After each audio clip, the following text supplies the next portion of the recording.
And keeping up with our continuous coverage of the Karnataka elections, it was a day of twists and turns. The results of last week's election in the southern Indian state of Karnataka has thrown a hung verdict on Tuesday.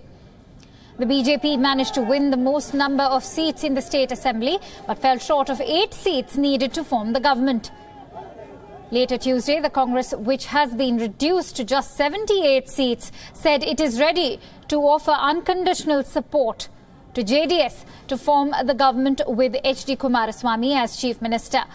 A letter from the JDS also confirmed that both parties have agreed to join hands against the BJP.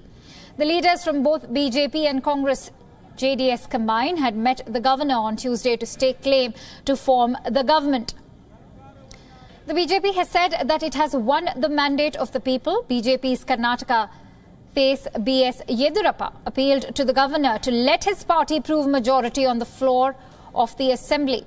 Yedurappa accused the Congress of trying to subvert the popular mandate. He told the media that an anti-Congress wave in the state has helped JDS gain. So far result all is not announced, final figure not known.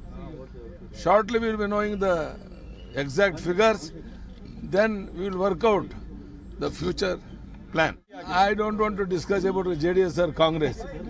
I know my own way of thinking, and I will consult our all India leaders and I will come back to you. On Tuesday evening, Prime Minister Modi took the stage at the BJP headquarters in New Delhi and launched a scathing attack on the opposition. का विजय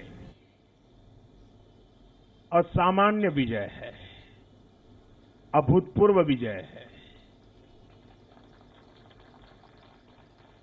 क्योंकि इस देश में ऐसी छवि बना दी गई कि Bharatiya Janata party यानी उत्तर भारत की पार्टी, हिंदी भाषी party,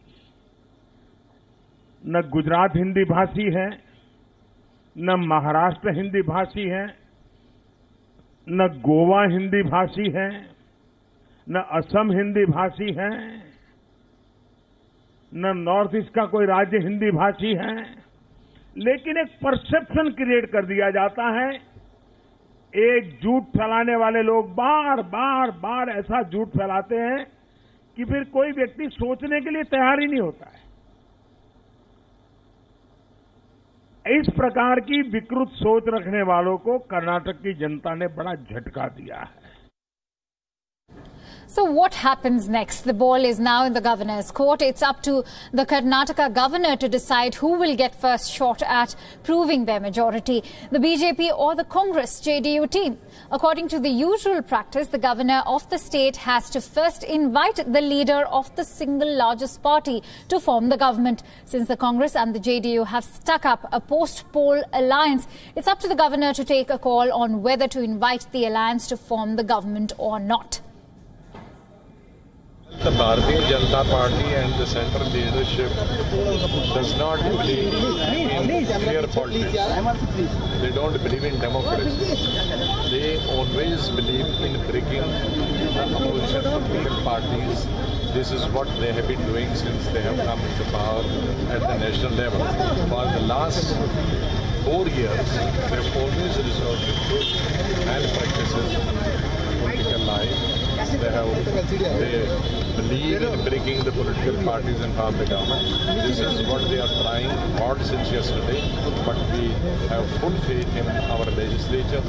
We have full faith in the party. That also brings us to the question, how much time does the governor have? Well, not much. The term of the present Karnataka Assembly will expire on May 28th. So he does not have the luxury of time. The present Chief Minister Siddaramaiah has already given his resignation.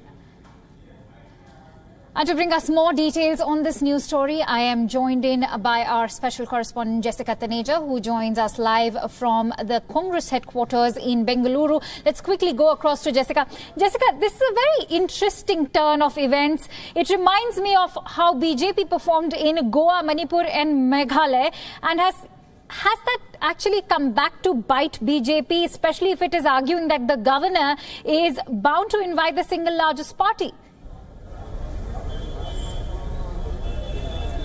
Well, interesting question there, Akansha, because that is exactly what...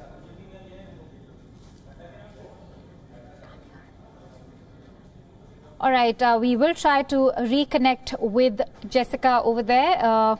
Due to some technical errors, we've lost Jessica on the phone line. But this is a very, very crucial day at the moment, as the Karnataka verdict is all set to take place in the next 2 to 3 days. And of course, as we all know, the last, that was yesterday. Yesterday was a day of twists and turns. The BJP has managed to win the most number of seats in the state assembly, but has fallen short of 8 seats needed to form the government. And today, as we all know, the governor is going to decide the course of action.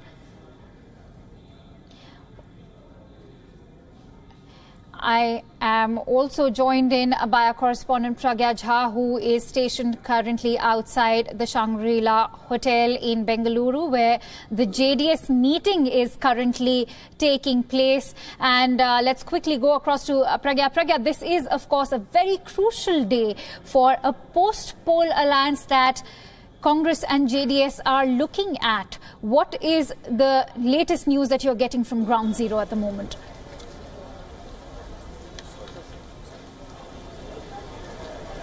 That's right, Akansha. So what we know is that MLAs from the Janata Dal Secular Party are actually congregating here at the Shangri-La Hotel in the heart of Bengaluru city. Now, we're also expecting that JDS Supremo Devegowda will be arriving here with his son HD Kumaraswamy. And once they arrive, we're expecting that post 11 a.m. this meeting would be set to begin. Another source-based information that we've also collected from ground zero is that several of JDS MLA members are in fact being contacted by the BJP indirectly in their attempt for a last-ditch effort, as we do know that the BJP falls short of close to eight seats, 8 MLAs here to make a total of or to cross the magic mark, that is. So in that case, we're learning that broker attempts for defection are being made by the BJP. However, we're also expecting that the governor of Karnataka, Vajubhai will be calling out the single largest party to first show in majority, because that's what the first resort will be.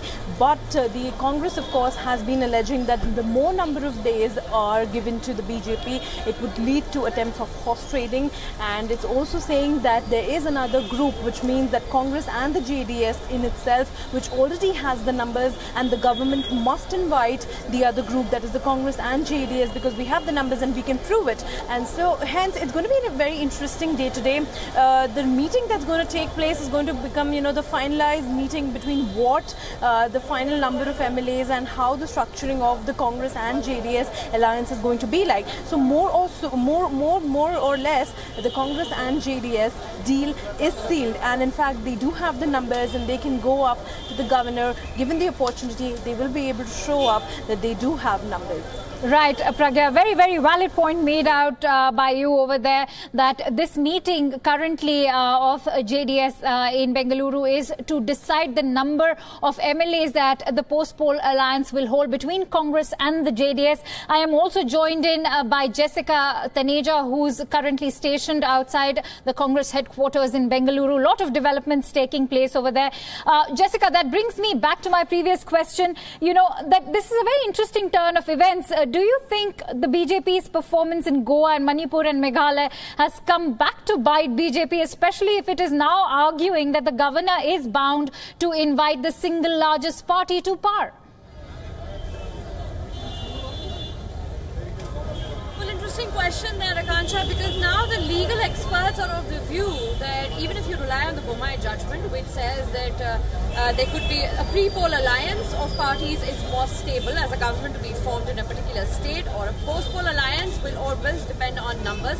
But, we've been scenarios that are possible here. So also some legal experts are of the view that if the governor has discretionary power here, he he needs to first ensure that a stable government is formed. And for a stable government, the governor, if in case there was a pre-poll alliance is more preferred, because there is no hunting, there is no poaching, because it's already a given, and there is no number game going on in a pre-poll alliance. Because since there is no pre-poll alliance here, it makes the post-poll alliance bit more complicated, just for the power, the hunger for power for a party to be formed in a particular state. So given that, I think what the legal experts say is that the governor should in fact call in an assembly wherein he should have a pro tem speaker to ask the elected members to take oath, and then possibly ask the ministers to prove their majority on the floor of the House. So this is exactly a possible scenario, but one cannot predict or preempt as to what the governor would do.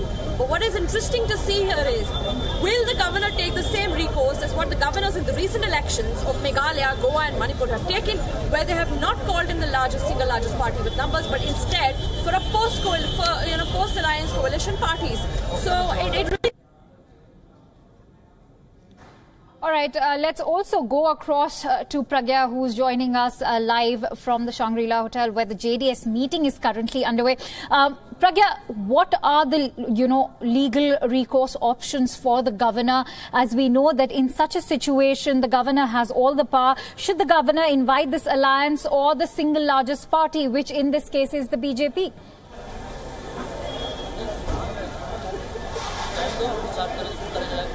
That's right. The governor right now, I believe his mindset, as I can read it, would be contemplating between, either calling the BJP, which clearly has, or which has clearly emerged through the counting results yesterday as the single largest party, or the other chunk is the Congress and JDS, which is already tied up in its alliance, and they have already proven that we do have the numbers. So they have already, in fact, gone out and said that notion amongst the public that it is only rightful for the governor to be calling us. It is only rightful for the governor to be calling us as we have the numbers. And you see the halabalu behind me is because HD Kumaraswamy is all set to arrive here with his father, and hence we can see that the media is getting into a panic mode, because we'll all be shooting around here and we'll be filming him well. Also, as I continue, that the JDS, so of course, has even gone on to say that Vajubhai Wala should in fact be considering the alliance that has already been tied up, because the BJP is yet to gather the numbers. Although it's a small number of MLAs that it has to gather, but Vajubhai Wala could contemplate in fact giving that first opportunity by way of majority that has been achieved by the BJP through yesterday's counting results. Right, Pragya. Thank you so much for bringing us all those details, Pragya Jha and Jessica Taneja, our two correspondents reporting live from Bengaluru. We will continue to track all the latest developments and bring them to you over here on WION.